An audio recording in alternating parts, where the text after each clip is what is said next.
Mari kita berdoa. Bapa kami di dalam surga, betapa kami bersyukur boleh menjadi orang-orang yang mengenal Engkau di dalam kehidupan kami. Kami menjadi orang-orang yang terhubung dengan Tuhan. Dari kami yang terpisah oleh karena dosa, tetapi oleh karena anugerah-Mu, kami boleh kembali mengenal Tuhan. Dan Tuhan, kami bersyukur pada hari ini kami boleh mengkhususkan waktu ini dan hari ini untuk kami boleh berjumpa dan juga melayani Tuhan. Kami mohon ya Tuhan, di waktu-waktu ketika firman Tuhan ini diberitakan, jangan biarkan waktu ini berlalu begitu saja, tetapi benar-benar firman yang diberitakan itu masuk melalui telinga kami dan memenuhi pikiran dan mengubahkan hati kami. Tuhan, jangan biarkan kami pulang sebagai pribadi yang sama, yang tidak diubahkan apa-apa oleh Roh Kudus. Tetapi kiranya melalui ibadah ini dan melalui firman Tuhan yang diberitakan, apa yang perlu diubah di hati kami, Tuhan yang ubah. Apa yang perlu diubah dari dalam pikiran kami, Tuhan yang ubahkan. Tolong setiap kami ya Tuhan, kiranya hanya karya Roh Kudus Tuhan yang terjadi di waktu-waktu ke depan ini. Terima kasih ya Tuhan. Di dalam nama Tuhan Yesus kami berdoa. Amin. Silakan duduk Bapak Ibu Saudara. Shalom, selamat pagi menjelang siang. Ya, terima kasih banyak buat teman-teman dari rekan-rekan IPK yang pada hari ini sudah melayani kita di dalam puji-pujian, yang menolong kita untuk berjumpa dengan Tuhan melalui puji-pujian. Thank you. Dan hari ini Bapak Ibu, memang benar memperingati Hari Reformasi Gereja, maka judul dari perenungan firman Tuhan hari ini pun diambil dari salah satu slogan yang disebutkan pada waktu Reformasi Gereja. Sebelum ke sana, beberapa waktu ini di Indonesia tidak terlalu heboh tapi cukup banyak dikenal orang, ada muncul atau tayang sebuah film. Judulnya sih film horor ya, tetapi diklaim oleh para pemain atau aktor di dalam film ini sebagai film rohani. Film itu berjudul Gereja Setan. Ada yang sudah nonton Bapak Ibu? Sama, saya juga belum nonton. Ya, tapi karena film ini Bapak Ibu, karena proses promosi yang dilakukan oleh Mongol Stress ya, komika yang menjadi salah satu pemeran di dalam film ini, dia banyak diundang ke podcast-podcast yang berbicara tentang pengalamannya, bagaimana dia sebagai seorang mantan anggota gereja setan pada waktu dia masih muda. Nah, hal ini membuat banyak orang itu ingin tahu, apa sebenarnya gereja setan itu sih? Banyak orang nonton, yang nonton podcast itu enggak sedikit. Bisa 300.000 orang, bisa 200.000 orang, lebih dari tayangan ibadah gereja yang nonton. Artinya banyak orang yang penasaran ritual seperti apa yang terjadi di dalam gereja setan itu. Apa maksudnya menyembah setan? Meskipun saya tidak nonton filmnya, tapi hal ini juga membuat saya penasaran dan mencoba mencari tahu sendiri apa itu gereja setan, bagaimana berdirinya, siapa ini yang mendirikan gereja ini. Kalau GKI saya tahu yang mendirikan siapa, tapi kalau gereja setan ini perlu dilihat. Ternyata setelah saya baca paper-paper akademisi dari beberapa pendeta yang di luar negeri sebenarnya, bukan pendeta-pendeta Indonesia, yang mempelajari, mengkaji apa sebenarnya yang terjadi di dalam gereja setan. Dan sampai saya juga membaca buku pegangan dari orang-orang penyembah setan ini, yaitu Satanic Bible. Apakah karena saya membaca Satanic Bible sekarang ya saya jadi satanik? Enggak. Saya tetap penyembah Yesus Kristus yang setia Bapak Ibu Saudara. Saya tetap hamba Tuhan Allah Tritunggal. Ya. Dan setelah saya baca Bible atau Satanic Bible, Alkitab Satanik yang ditulis sendiri oleh pendiri gereja setan itu, yaitu Anton LaVey, itu fotonya, agak mirip Deddy Corbuzier, ya. Itu pendirinya, orang Barat. ketika dibaca isinya, layaknya Alkitab kita yang meninggikan pribadi Allah Tritunggal, isi dari Satanic Bible itu jelas tidak meninggikan Allah, tetapi meninggikan pribadi setan itu sendiri. Tetapi mereka tidak meninggikan setan itu sebagai Tuhan, seperti kita menyembah Tuhan tadi. Seperti kita mengalahkan, meninggikan nama Tuhan sebagai Allah kita. Tetapi orang-orang satanik itu lebih kepada mengagumi. Mereka lebih kepada mengagumi pribadi setan itu sendiri. Kok bisa ya? Apa yang mau dikagumi dari pribadi setan? Di dalam Alkitab, setan adalah seorang malaikat terang yang tadinya melayani Tuhan bersama dengan malaikat lainnya di surga. Dengan Mikael, Gabriel, Serafim, dan lain sebagainya, dan kawan-kawan. Tetapi suatu hari, malaikat terang ini memberontak melawan Tuhan, melawan otoritas Tuhan yang mengatur, yang memberi perintah sebagai bos besar yang di surga itu. Setan tidak mau lagi tunduk dan bersedia dipimpin oleh Tuhan. Maka dia memimpin sepertiga dari jumlah malaikat di sorga untuk ikut bersama dengan dia melawan Tuhan. Maka malaikat ini jatuh di dalam dosa dan dia dijatuhi hukuman, dilempar keluar dari surga dan kehilangan kemuliaan Allah. Di dalam buku yang berjudul Paradise Lost, sebuah buku yang menarasikan apa yang terjadi di dalam peperangan antara Allah dan setan di surga waktu itu, dalam bentuk-bentuk yang puitis. Jadi di buku ini dia menuliskan dengan gaya sastra yang puitis. Di dalam satu kalimat atau perkataan setan yang terlempar keluar dari surga, ketika sampai di neraka, dikatakan setan berkata, lebih baik aku berkuasa di neraka daripada harus melayani Allah di surga. Menunjukkan setan tidak menyesal setelah melawan Tuhan meskipun dia terbuang dari rumahnya. Merasa lebih baik bebas tanpa Tuhan meski di dalam hukuman.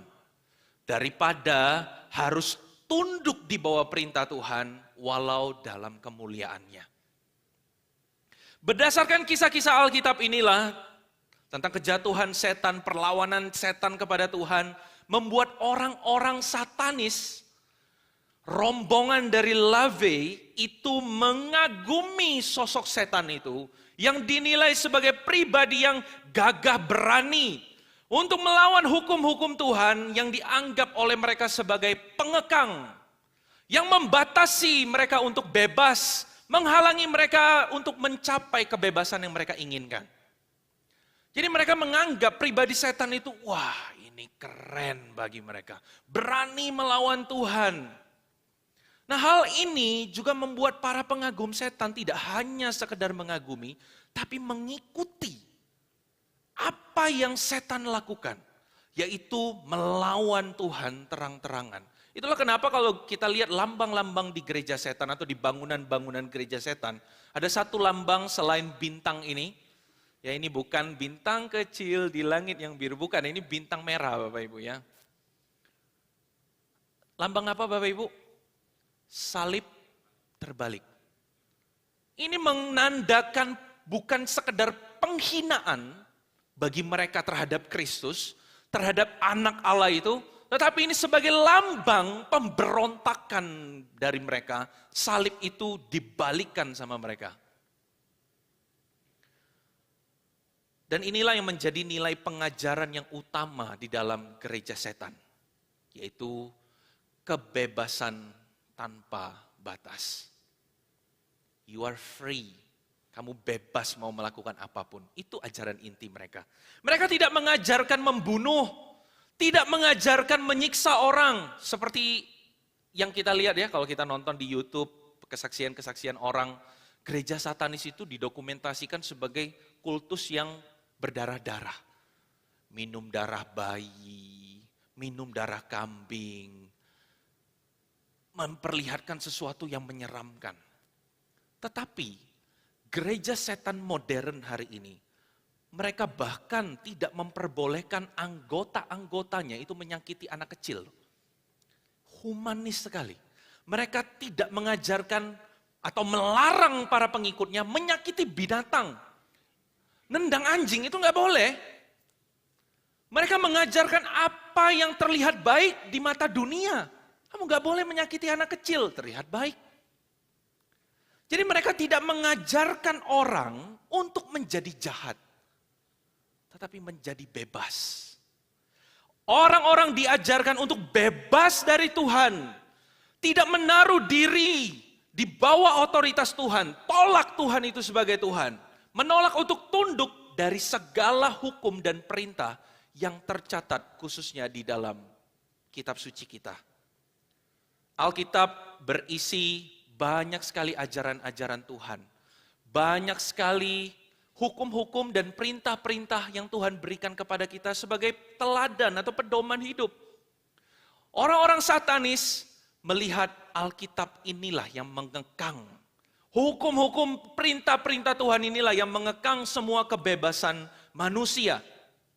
Dan bagi LaVey, kata yang selalu dia ucapkan di dalam bukunya, bahwa Tuhan adalah penguasa yang lalim. Bukan saya yang ngomong, tapi LaVey berkata Tuhan adalah penguasa yang lalim, yang merebut kebebasan manusia. Maka LaVey menganggap hukum dan perintah Tuhan itu rantai yang mengekang tangan dan kaki manusia untuk bersenang-senang. Berapa banyak di antara kita yang juga merasa bahwa hukum dan perintah Tuhan ini kok tidak membiarkan kita untuk merasa senang dan puas ya. LaVey juga berpikir demikian. Ajaran Tuhan tentang dosa itu dianggap hanya menyusahkan hati. Maka dia mengajak orang-orang untuk melawan Tuhan seperti yang setan lakukan. Demi melakukan apa saja yang mereka inginkan di dunia ini. Memuaskan diri mereka dengan segala hal yang ada di dunia ini, tanpa merasa bersalah lagi oleh hukum-hukum yang tercatat di dalam Alkitab. Firman Tuhan ini dianggap beban untuk mereka bisa bersenang-senang. Kalau mereka melihat kepada hukum ini dan mereka bersenang-senang, ujungnya merasa bersalah. Maka mereka bertindak tegas dalam hal yang tidak baik. Mereka bertindak tegas untuk sama sekali tidak melihat, sama sekali tolak dan hidup jadi diri sendiri. Ini artinya kaum satanis sebenarnya tahu isi Alkitab. Betul. Mereka tidak mungkin menolak apa yang mereka tidak tahu. Mereka pasti menolak apa yang mereka tahu. Mereka tahu apa itu perintah Tuhan. Tuhan maunya apa di dalam hidup kita sebagai manusia. Mereka tahu. Bahkan LaVey itu sebagai pendiri dari satanik ini, itu lahir dan dibesarkan di dalam keluarga Kristen. Ini papi maminya itu ke gereja. Dia lahir di dalam sebuah keluarga Kristen, pasti dia mengenal apa itu Alkitab. Bahkan penulisan Alkitabnya pun, Alkitab sataniknya menggunakan kata Alkitab. Satanic Bible. Tulisan-tulisan di dalamnya pun meniru-niru apa yang terjadi di dalam Alkitab. Kitab Satan, kitab Lucifer, kitab Leviathan, semua nama itu berasal dari Alkitab. Mammon, Beelzebub, itu semua perkataan Alkitab. Bahasa-bahasa yang digunakan oleh Alkitab.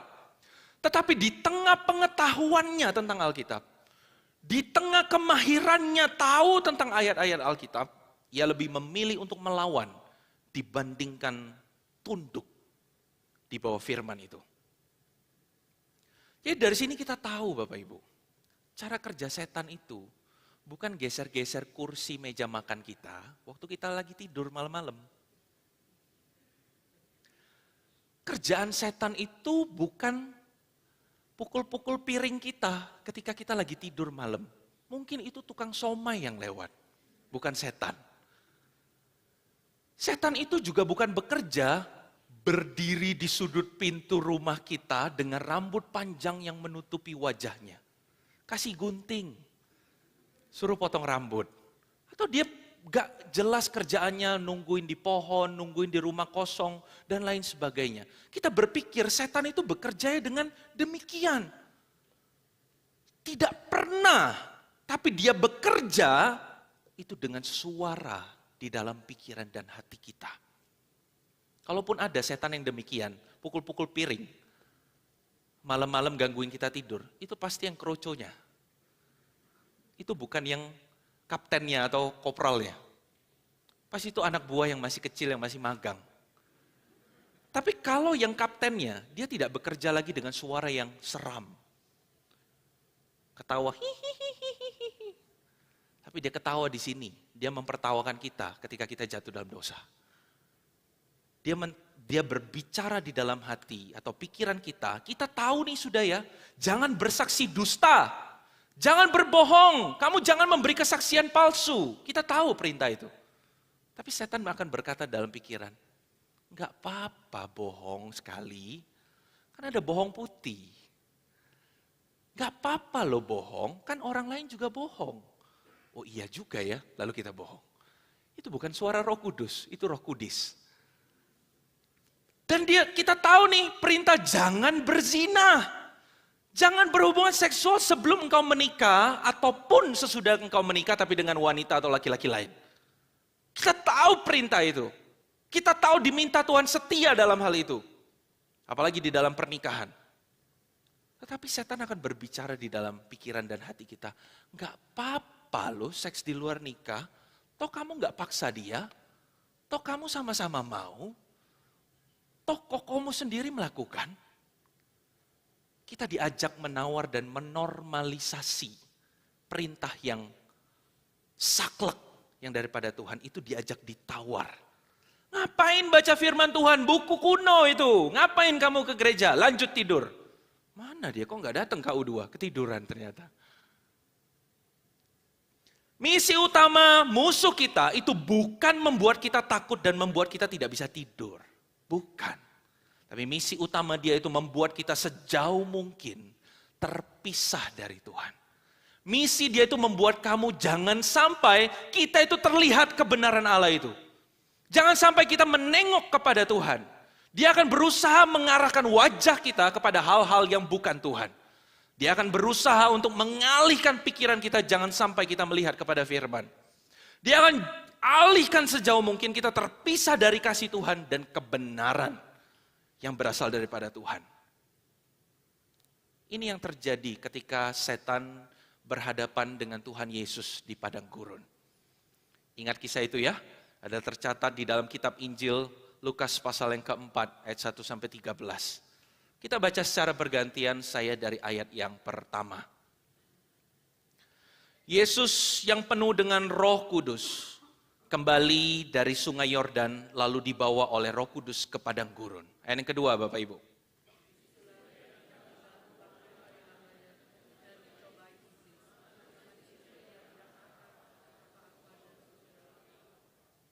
Lalu berkatalah iblis kepadanya, jika engkau anak Allah, suruhlah batu ini menjadi roti.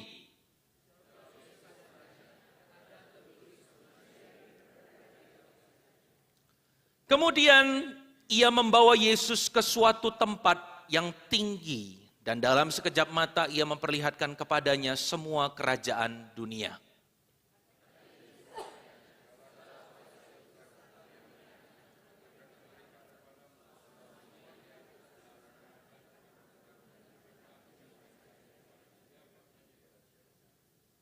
Jadi jikalau engkau menyembah aku, seluruhnya itu akan menjadi milikmu.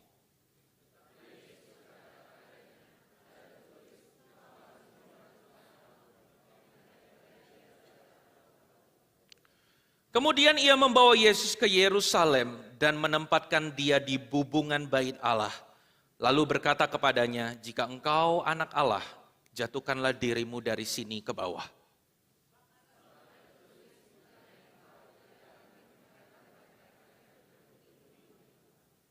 Dan mereka akan menatang engkau di atas tangannya, supaya kakimu jangan terantuk kepada batu.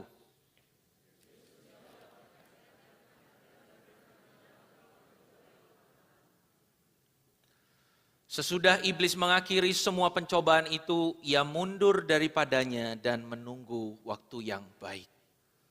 Sedemikian jauh bacaan firman Tuhan. Bapak Ibu Saudara, kata iblis yang dipakai di dalam terjemahan bahasa Indonesia, yaitu Alkitab kita. Di dalam bahasa aslinya kata ini berasal dari kata diabolos, bahasa Yunani. Diabolos. Yang suka bolos siapa? Diabolos itu menunjukkan bahwa yang mencoba Yesus di sini itu bukan roh jahat atau iblis biasa yang ketuk-ketuk piring tadi. Bukan. Tetapi di sini adalah kepala pecong dari semua iblis atau Satan itu sendiri. Alkitab bahasa Inggris menerjemahkan nama iblis di sini dengan bahasa yang literal, yaitu Satan. Jadi memang yang mendatangi Yesus, dia inilah yang memberontak terhadap Tuhan dan yang dibuang dari surga pada waktu itu. Kita perhatikan dalam kisah ini. Dari semua cobaan yang diberikan kepada Tuhan Yesus, dari mulai ayat yang pertama, seolah-olah ayat 7 saja yang kalau Yesus langgar, itu membuat Yesus gagal di dalam pencobaan itu. Yaitu karena setan meminta Yesus menyembah dia. Supaya Yesus diberikan semua kekayaan itu. Tetapi sebenarnya, sejak dari cobaan yang pertama, di mana Tuhan Yesus diminta merubah batu menjadi roti, kalau Tuhan Yesus waktu itu nurut, karena Tuhan Yesus lagi lapar nih, 40 hari Bapak Ibu, gak makan. Kita kebaktian 40 menit tidak makan, pikiran sudah nasi goreng, oh habis ini mau kemana nih, haleluya dan lain sebagainya. 40 hari ditawarin ngubah batu jadi roti. Kalau Tuhan waktu itu sampai dengar dan menuruti apa yang setan katakan, nasihat setan itu, Yesus gagal. Walaupun Yesus tidak menyembah setan. Kan ngubah batu jadi roti, bukan nyembah Hail Satan. Yesus tetap gagal. Kenapa? Karena misi Yesus di padang gurun itu adalah menaati semua yang tertulis di dalam firman. Ketika dia turun, Yohanes sendiri menyebut dia adalah firman. Firman itu adalah dirinya. Maka ketika Yesus itu melanggar apa yang tertulis dalam firman, dia gagal sebagai firman Allah yang menjadi manusia itu. Tugas dia itu menggenapi semua yang tertulis di dalam kitab-kitab suci. Di dalam kitab-kitab para nabi, semua itu harus tergenapi di dalam diri Yesus. Jika waktu itu orang Israel di padang gurun selama 40 tahun selalu gagal ya untuk menaati semua perintah Tuhan kepada mereka. Dan Yesus yang menjadi Israel yang baru. Istilah yang dari Rasul Paulus berikan kepada kita. Israel yang baru atau Adam yang kedua itu dia tidak boleh gagal ketika dia berada 40 hari di padang gurun. Cobaan-cobaan inilah yang gagal ditolak oleh orang Israel, bukan? Tentang roti, tentang makanan. Mereka berkali-kali ngoceh-ngoceh ke Tuhan, mengutuk-ngutuki Tuhan, minta daging, minta roti, minta makanan. Wah, kami mau makan bawang bombay yang ada di Mesir, wah segala macam. Mereka rindu dengan burgernya Mesir. Mereka juga gagal ketika Tuhan berkata jangan menyembah selain daripada dia. Dia sembah lembu emas.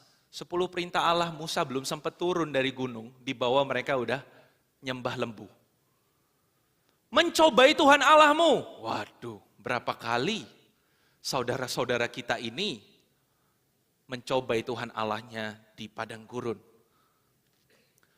Maka yang setan coba di sini lakukan di hadapan Yesus, dia bukan semata-mata mencoba Yesus itu membuat Yesus berbuat jahat. Atau mencoba Yesus melakukan sebuah dosa. Tapi yang dia coba lakukan di sini adalah membuat Yesus tidak lagi tunduk. Satu saja. Dari semua perintah, satu saja dia coba buat.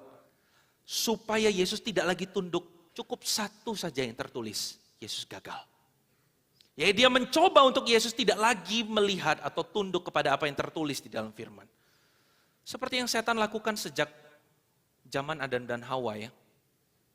Ketika dia menggodai Hawa, mencobai Hawa, dia tidak berkata kepada Hawa, wah, bunuh laki kau. Apakah dia berkata, bunuh Adam itu? Selingkuh dia itu di belakang kau, difitnah Adamnya. Apakah ular minta Hawa bunuh Adam? Tidak. Apakah Hawa diminta oleh ular untuk menceraikan Adam? Ceraikan Adam itu. Selingkuh dia.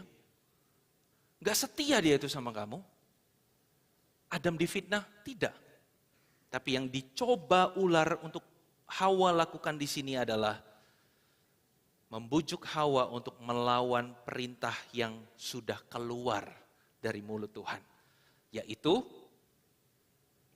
Tuhan katakan jangan makan buah itu. Yang salah bukan buahnya. Tapi yang buat Hawa salah memakan buah itu karena ada perintah lebih dulu. Yang dikatakan, jangan makan buah itu, nanti kamu mati. Tapi klasik. Sejak dahulu inilah yang setan lakukan. Dia membicarakan apa yang berlawanan dengan apa yang Tuhan katakan. Ayo makan buah itu. Gak apa-apa. Kamu gak akan mati kalau kamu makan buah itu. Lihat, ketika dia berkata, segala sesuatu itu sudah diberikan kepadaku. Enak aja. Ngarang-ngarang dia itu tadi. Dia berbicara tentang sesuatu yang dia putar balikan. Segala sesuatu itu milik Tuhan. Kenapa dia ngaku-ngaku jadi owner? Dia mencoba memutar balikan apa yang Tuhan katakan. Tapi lihat responnya Yesus. Ketika Tuhan Yesus dicobai oleh setan dalam responnya, saya pikir sengaja ya Tuhan itu selalu ada satu kalimat yang selalu dia ucapkan. Ketika dia menjawab setan. Ingat gak tadi apa Bapak Ibu? Apa Bapak Ibu? Ada tertulis. Tuhan tuh sengaja 3 kali dia ucapkan. Dia tidak berkata Tuhan berkata, tidak loh. Dia tidak berkata teolog ini berkata.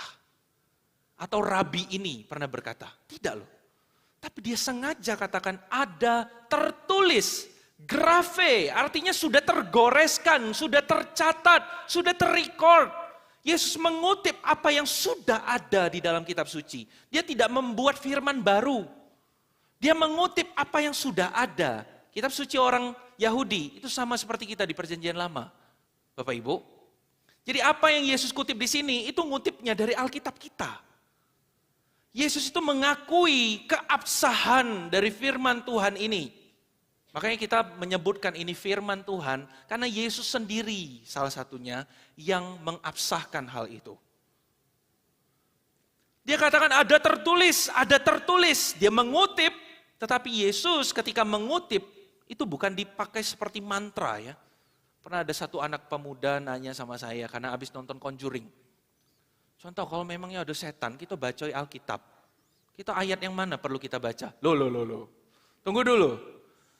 Mereka kepikirnya ngusir setan itu atau membuat setan takut, sama seperti yang terjadi di Hollywood. Ketika kita baca doa Bapa Kami, ya kalau di Conjuring biasanya dia Ednya itu pegang Alkitab dan ada ya atribut-atribut rohani yang dia pakai lalu menghadap kepada falak segala macam itu ya. Lalu setannya kepanasan. Wah, panas lalu ujungnya dia kalah. Itu bukan dipakai sebagai mantra ketika Yesus mengutip ayat ini. Manusia tidak hidup dari roti saja. Lalu tiba-tiba setannya kebakar. Enggak. Lihat cerita fullnya. Yesus tidak hanya berhenti di mengutip ayat. Tetapi dia juga tidak melakukan apa yang setan perintahkan. Yesus tidak hanya sekedar kutip-kutip. Tapi ketika setan katakan, kamu lapar kan? Ubah batu ini jadi roti. Lalu Yesus jawab, ada tertulis, Tan. Manusia hidup bukan dari roti saja, tetapi dari setiap firman yang keluar dari mulut Allah. Yesus kutip dan tidak mengubah batu menjadi roti. Setan katakan, sembah aku, maka seluruh kemegahan dunia ini akan kuberikan kepadamu. Yesus jawab, ada tertulis, engkau harus menyembah Tuhan Allahmu dan hanya kepada Dia sajalah engkau berbakti. Dia kutip ayat dan tidak sembah setan. Sebenarnya ini teguran buat kita dari Tuhan Yesus. Banyak orang hafal ayat-ayat kitab suci. Banyak orang kutip-kutip ayat di dalam status.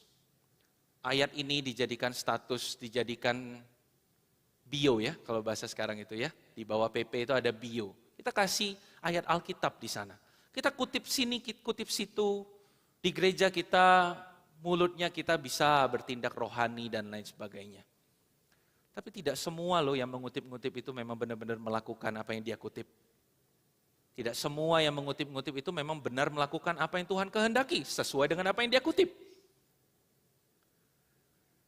Kita bisa mungkin menipu orang kiri kanan, apalagi ketika di gereja.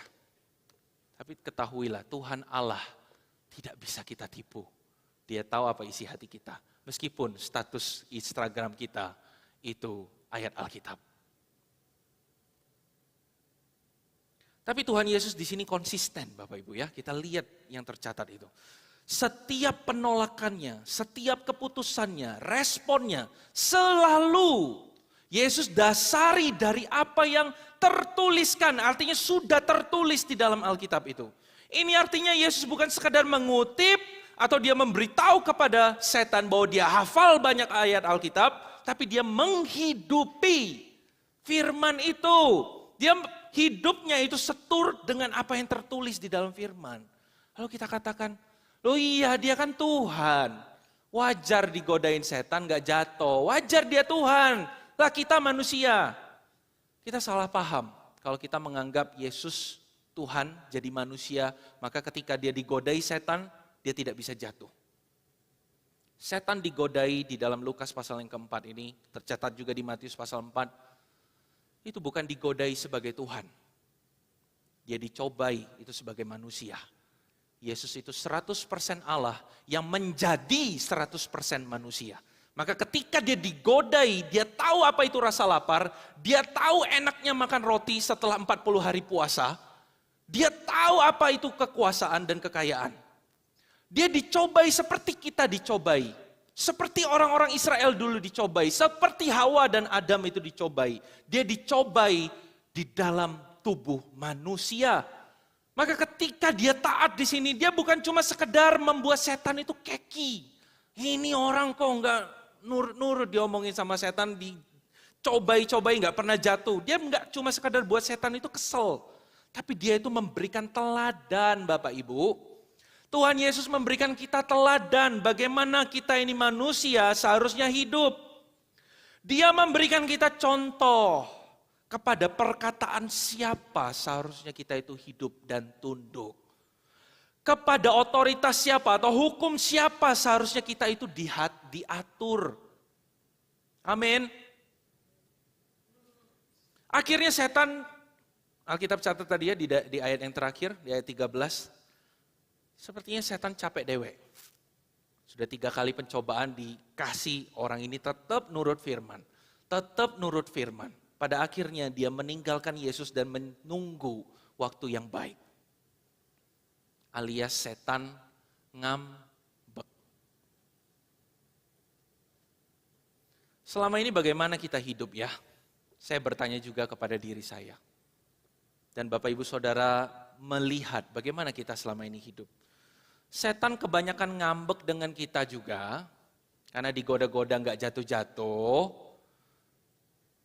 atau tanpa setan goda, kita sudah jatuh sendiri.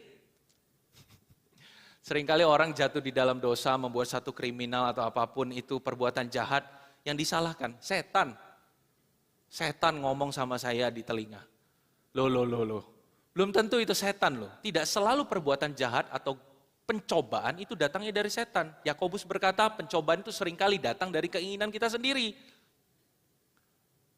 Selama ini setan sering ngambek, marah dengan kita karena kita selalu berkata tidak dengan apa yang dia mau. Atau jangan-jangan setan berkata, biari be budak itu. Ayo yang lain kerja di tempat lain, yuk, untuk uang itu diemin be. Biarilah, jingoi be budak itu, nyampak dewek kaki dia. Sudah setannya pergi dengan yang lain-lain. Nah kan nyampak dia, apa udah ujiku? Karena kita seringkali berkata, iya. Kepada yang bukan kepada setan, tapi pada keinginan hati kita sendiri. Yang belum tentu itu sesuai dengan apa yang firman Tuhan katakan. Mungkin kita tidak bersikap seperti orang-orang satanis ya. Yang benar-benar menolak, memposisikan diri sebagai lawannya Tuhan. Seperti rombongannya Lave tadi di awal. Kita tidak menyembah setan, Tuhan tetap kita sembah. hari Minggu kita tetap ibadah, bahkan kita melayani Tuhan. Tapi di sisi lain, kita yang mengaku beribadah dan percaya kepada Tuhan ini, apakah kita sudah benar-benar hidup tunduk kepada perkataan-perkataan, kepada perintah-perintah Tuhan yang kita sembah itu? Kita dengar firman dibacakan, kita dengar firman dijabarkan seperti ini, dijelaskan. Kita tahu apa perintah Tuhan, kita tahu apa hukum-hukumnya, tapi apakah benar-benar kita itu sudah melakukan firman yang kita dengar itu? Jika juga ternyata tidak, baik yang satanis yang melawan, yang benar-benar menolak, dengan orang yang tidak mau taat dan sungguh-sungguh, bahasa Ibraninyo, sama bae ceritanya, ujungnya dua-duanya sama-sama tidak melakukan apa yang Tuhan kehendaki. Mungkin kita tidak secara terang-terangan menolak, aku tidak mau taat kepadamu Tuhan. Tapi hati kita melakukan apa yang berlawanan dengan Tuhan. Toh ujungnya, outputnya itu tetap sama kan. Baik yang satanis ataupun yang Tuhanis. LaVey, seorang pendiri sekte setan ini, pernah berkata dengan kalimat seperti ini. Seseorang tidak harus menyebut dirinya satanis untuk menjadi satanis. Pendirinya ini ngomong. Seseorang tidak harus menyebut dirinya satanis untuk menjadi satanis. Bapak Ibu nangkep apa artinya kalimat ini? Bagi dia, seseorang itu tidak perlu harus sampai atestasi masuk, jadi anggota resmi gereja setan, cukup punya hidup, punya prinsip yang sama dengan orang-orang satanis, mereka udah satanis. Artinya kita tetap bisa jadi anggota gereja tertentu, tapi cara hidup kita punya hati yang tidak mau tunduk sungguh-sungguh kepada perintah firman, ingin bebas melakukan apa yang kita mau, hidup menuruti kehendak hati kita sendiri, hidup menuruti apa yang kita sendiri pandang benar. Disitulah roh pemberontakan yang sama yang di surga pada waktu itu bekerja di dalam hati kita ketika kita tidak mau tunduk di bawah Allah. Sejak semula masalah utama yang memisahkan antara manusia dengan Allah itu bukan karena perbuatan jahat seperti pembunuhan, perzinahan. Tidak. Tetapi karena hati manusia yang tidak mau tunduk, sesederhana itu. Dulu di Taman Eden perintahnya belum 10. Perintahnya ada berapa? Satu. Perintahnya cuma satu, jangan makan buah itu. Belum ada jangan berzina, jangan membunuh, jangan mencuri. Belum ada. Baru satu perintahnya, jangan makan buah itu. Dan manusia terlempar keluar dari Taman Eden karena tidak mau tunduk kepada perintah yang terlihat sederhana itu. Seringkali kita meremehkan ketidaktaatan kita. Kita berkata nggak apa-apa lah, nggak usah terlalu rohani, itu partnya hamba Tuhan. Kita seringkali menormalisasi ketidaktaatan kita. Kita selalu hidup asal aku senang, asal aku suka, asal aku nyaman, asal aku puas. Bukankah itu juga yang terjadi sampai hari ini? Manusia dan Allah terpisah. Bukan karena kita bunuh orang, tapi karena kita mau bebas. Karena kita punya pemikiran sendiri daripada Tuhan. Ini kan hal bisnis Tuhan. Firman Tuhan itu hari Minggu saja nanti. Untuk hal bisnis, itu mungkin kita bisa tutup mata terhadap firman. Padahal kita tahu di dalam lubuk hati paling dalam, itu tidak tepat. Oh ini keluargaku Tuhan, bebas aku mau memperlakukan suamiku seperti apa, istriku seperti apa. Aku mau ceraikan dia atau lanjut dalam pernikahanku, bebas.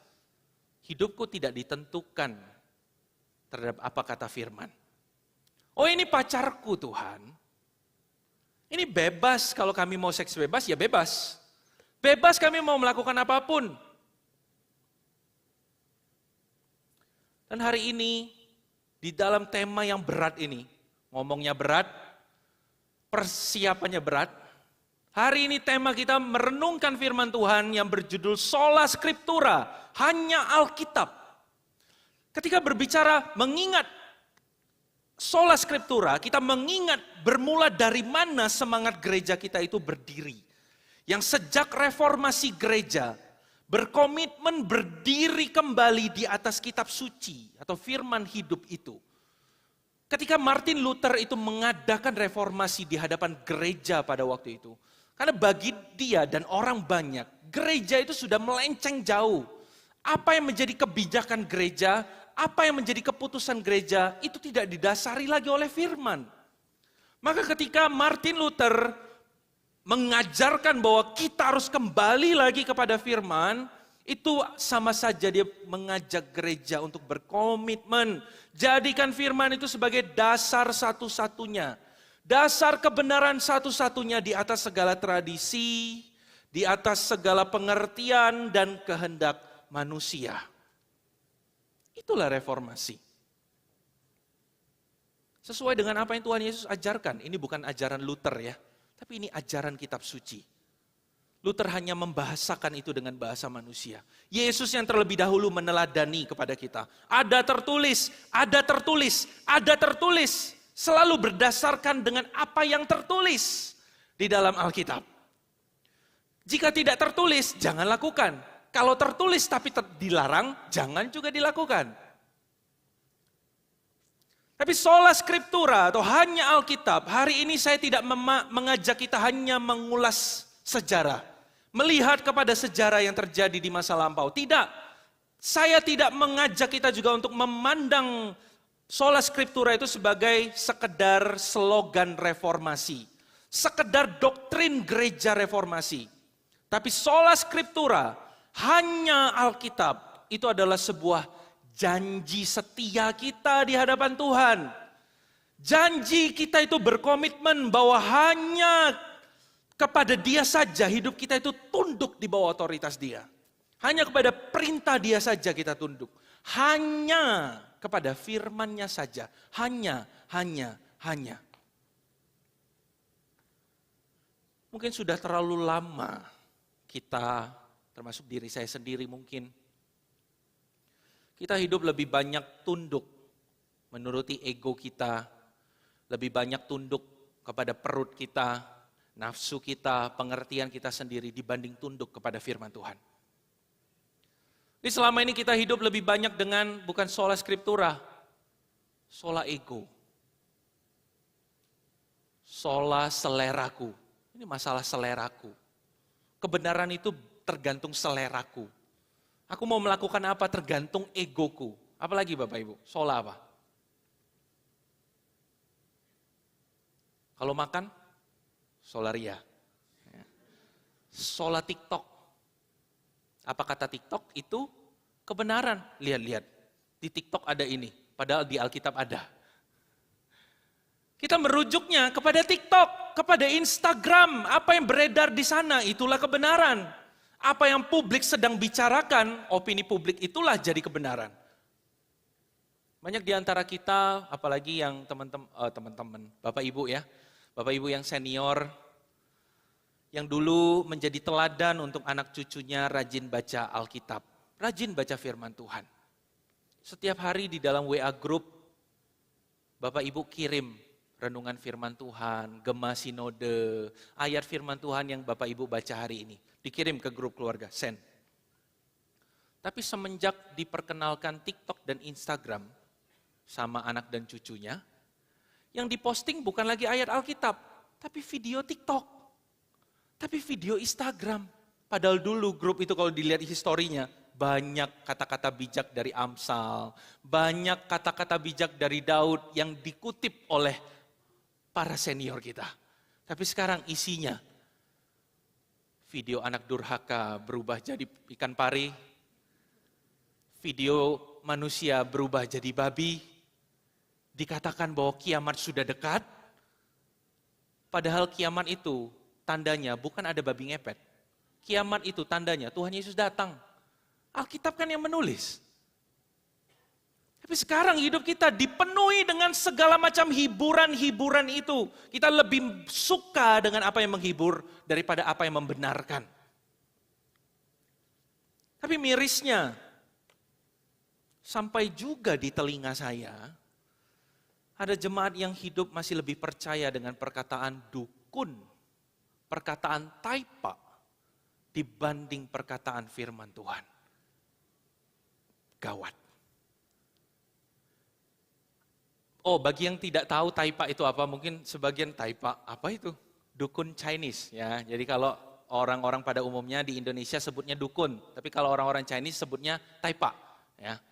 Apa yang dikatakan oleh taipa, itulah kebenaran. Apa yang diarahkan oleh taipa, itulah perintah hidup. Kita datang cari tanggal yang baik untuk hari pernikahan, datang ke taipa. Cari tanggal lahir yang baik untuk anak, carinya ke taipa. Hari buka toko yang baik untuk peresmian, tanyanya ke taipa. Pergi terawang masa depan, dibaca garis tangannya, perginya ke taipa. Kalau di dalam ruangan ini ada taipanya, daripada baca garis tangan, enak kamu baca Alkitab.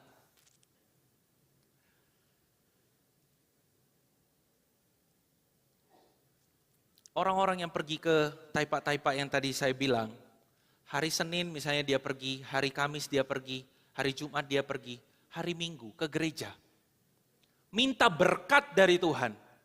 Dengar firman Tuhan, minta perlindungan dari Tuhan. Kalau begini ceritanya, Tuhan kita itu siapa Bapak Ibu? Tuhan kita itu siapa? Kita pikir itu biasa, kita pikir itu tidak salah. Toh papa saya lakukan itu juga, gawat. Toh mama saya yang suruh ke sana. Kita pikir itu nggak salah. Nanti di surga kalau ditanya, kenapa kayak gitu? Oh nggak ada yang kasih tahu saya kalau itu salah. Hari ini saya kasih tahu, itu salah. Itu salah besar.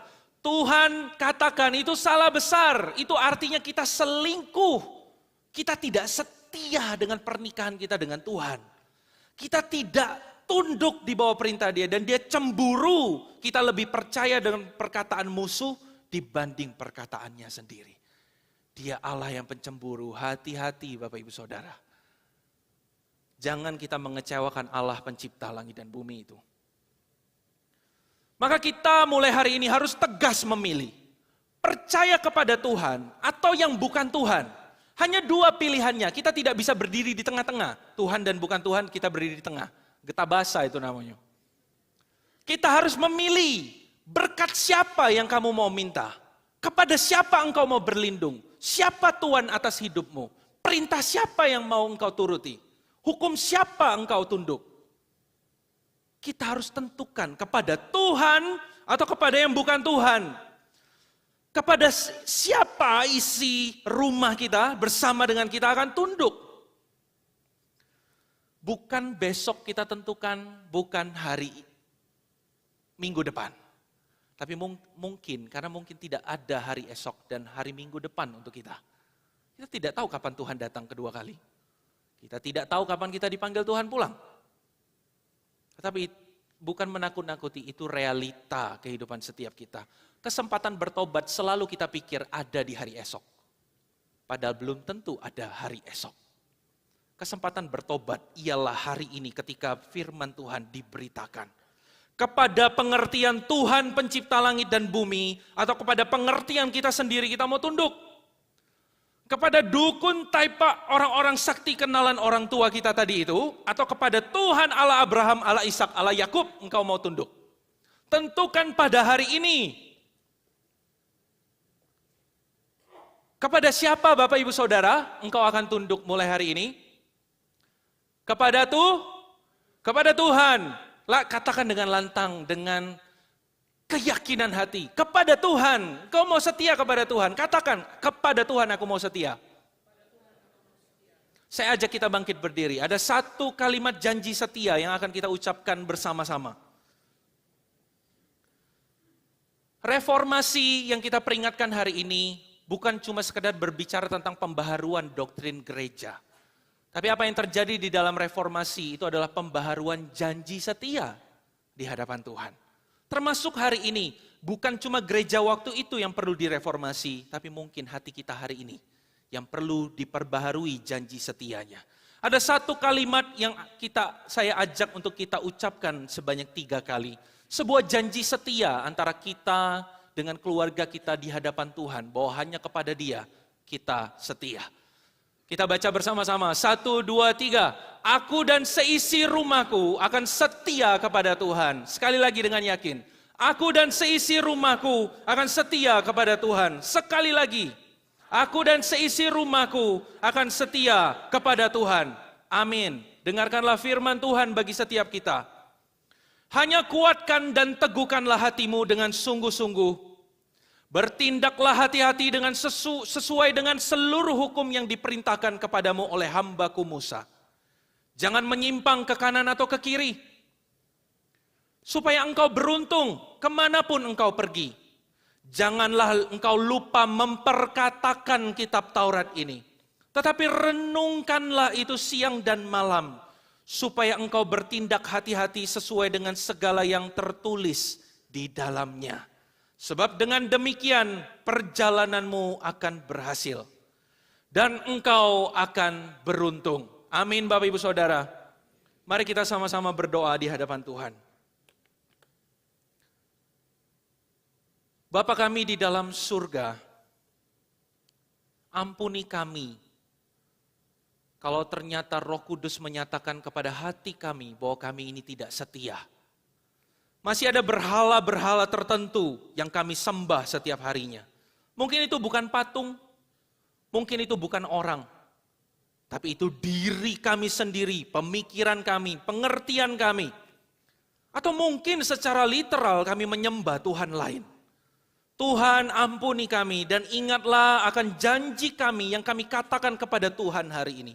Di hadapan jemaat Tuhan dan di hadapan Tuhan kami berjanji bahwa kami dan seisi rumah kami mau setia kepada Tuhan. Kami mau ada di pihak Tuhan. Bukan ada di seberang Tuhan sebagai lawan. Tapi kami mau berada di dalam perlindungan Tuhan. Kami dan seisi rumah kami mau hidup di bawah perintah-perintah Tuhan. Di bawah hukum-hukum Tuhan. Di bawah kehendak Tuhan. Kalau kami selama ini tidak serius untuk setia. Tidak ada dorongan dalam hati kami mau benar-benar serius. Kami masih bermain-main. Tolong kami ya Tuhan untuk setia. Jangan biarkan kami tertidur dan perlahan-lahan berada di seberang dari Engkau. Kami jauh dan menjadi lawan-Mu. Perlahan-lahan kami dibodoh-bodohi oleh setan di dalam pikiran dan hati kami. Tapi biarlah hati dan pikiran kami hari ini diperbaharui. Dan hati kami dijagai untuk setia sampai kepada akhirnya. Yaitu sampai ketika Tuhan memanggil kami pulang. Atau sampai ketika Tuhan Yesus datang untuk kedua kali. Terima kasih Tuhan. Di dalam nama Tuhan Yesus kami berdoa. Amin.